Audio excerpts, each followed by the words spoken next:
Hi everyone, it's weekend and that means more videos.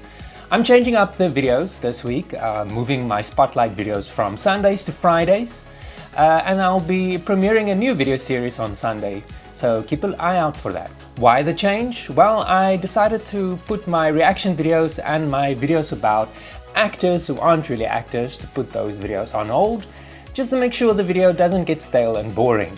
In this week's video, we're taking a look at legendary singer George Michael, an iconic singer from the 80s and 90s. So sit back, relax, and let's head over to the rainbow and follow the yellow brick road. This is my life, and it's gonna be a fabulous show. Follow the yellow brick road, we're all friends. By the way, if you like the song that you're hearing, I started playing around with music again, and that is my latest single. It is the first time in 6 years that I started making music again, and I also started my own Patreon page where you can support me, and in turn you have access to exclusive content on my Patreon page, like monthly videos and access to my digital music. I'll put a link in the description where you can find my Patreon so you can listen to the songs and maybe download it if you like. But for now, let's get back to the video. Could mean the world's disaster. If you don't know who George Michael was, then you're in for a treat, and you've been living under a rock.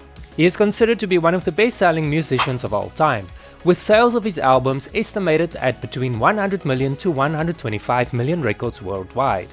But who was he? How did he get famous?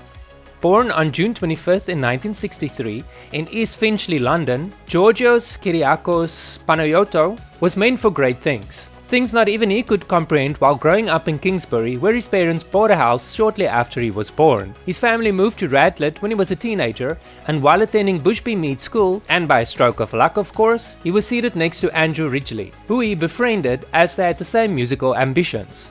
Basically we met when I was 11 and Andrew was 12 at school. Right. And we became like... And where was that? That was in Bushey near London.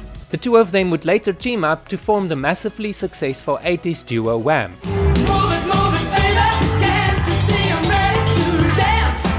With great ambitions and nobody to pay attention to him, Michael took up street performances in the London Underground, singing covers of other people's songs, and shortly thereafter, he was offered a DJ job at the Bel Air restaurant in Northwood. This turn of events would eventually shape his musical journey. You know, because we had no money being on the dance, we wanted someone to give us the money to make a proper demo. Right. And we got a contract off it, which we were really amazed with Innovision CBS. So it was during this period in his life and career that he and Ridgeley formed the pop duo Wham, explaining that the name was a reference to their personalities that were larger than life, but even then, they struggled to get their foot in the door. There's an old saying that anything worth having is worth fighting for, so after months of not giving up on their dreams, the duo finally landed their first record deal. The two sat down and started writing songs, and it was clear from the start that Michael was the stronger songwriter, and it was mutually agreed that he would take creative control. You're more dead than alive in a 9 to 5, then they say you've got to go. Their debut single, Wham Rap, was released in June 1982, but failed to make an impact and wasn't playlisted by the BBC due to the nature of the lyrics. They released Young Guns as a second single in September of 1982, but the song failed to enter the top 40. That's until another stroke of luck changed their journey. After another musical act unexpectedly pulled out of the lineup for an episode of Top of the Pops, Wham was slotted in as a replacement. They performed Young Guns, and it was evident from the reception they received from the audience that they were going to be a massive hit. Wham became one of the most popular musical acts of the 80s, but we're not going to cover the music of Wham in this video, otherwise this video would be way too long. Wham was successful and very popular amongst teenagers and young 20-something listeners, but Michael wanted to record more sophisticated music for more adult listeners. And in 1986, Wham broke up, with Where Did Our Heart Go being Wham's final single in the United States. In 1987, Michael started his solo music journey with a duet with Aretha Franklin. I Knew You Were Waiting For Me went to become #1 in both UK single charts and on the US Billboard Hot 100 upon its release, proving that Michael was a musical force to be reckoned with. Despite trying to convince himself and his fans that he was straight, Michael was gay and hated living a double life. He had girlfriends he paraded in public, but that wasn't who he was.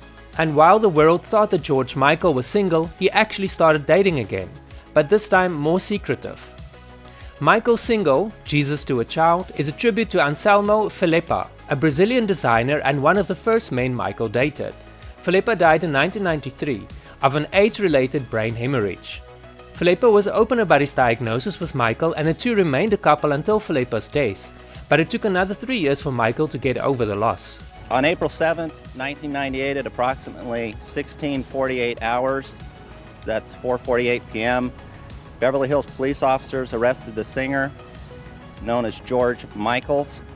Mr. Michaels was arrested for a violation of 647A of the Penal Code, engaging in a lewd act. On April the 7th, 1998, Michael was arrested for engaging in a lewd act in a public restroom of Will Rogers Memorial Park in Beverly Hills, California. The sting operation was an attempt to crack down on park cruising that increased in the park. But what it's famous for, remember when George Michael got caught up doing the nasty with other dudes in the bathroom? That's the bathroom right there. In 1998, George Michael went looking for love in all the wrong places. And then wham! He was busted. If someone's waving their genitalia at you, you don't automatically assume that they're an officer of the law. The arrest made international headlines, and Michael had no alternative but to come out as gay. Your sexuality has been a focus of tremendous attention in Great Britain. Michael stated in interviews that subconsciously he wanted to get caught, as he was tired of living a double life, and that it was a relief to be able to live his life openly. He became an active LGBTQ rights campaigner and HIV/AIDS charity fundraiser, and although his legal issues were far from over, his philanthropy made certain that his legacy would remain intact and preserved for future generations. Thank you so much for watching this video. If you would like to see another video like this one, click on this link over here, or for something else but equally entertaining, click on this link over here. And remember to check out my Patreon page and listen to my latest single. I'm pretty sure you will like it. If not, you can also just inform somebody else that might like songs like that, and they might like the song. See you in the next video.